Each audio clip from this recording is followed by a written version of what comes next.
Hello mga kaplantita! Ngayon naman ay magpiplex tayo ng isa pa sa mga philodendron na kung saan ay talagang kapag nakita ninyo ay magagandahan kayo.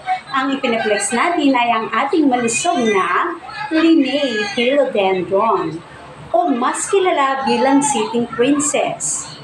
O kung ang inyong mga Linnaea o sitting princess ay makikita ng mga hindi talaga plantita, ay mapagkakamala nila ito na bird's nest o pasgak o di kaya naman ay trash basket.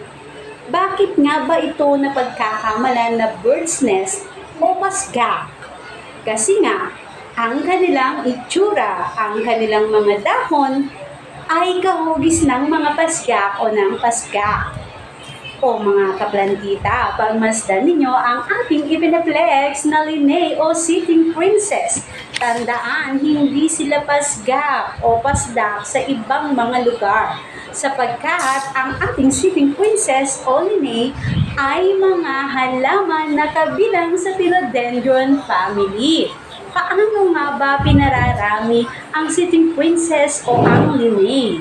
Hindi po ito katulad ng mga pasgak na mayroon pong pores na nasa likod na kapag hinangin o tinanggal ninyo ay dumarami.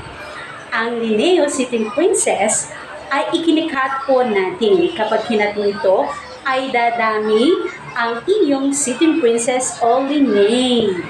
Ikakat po ha, sapagkat hindi ito nanganganak kung hindi mo puputulin o ikakat.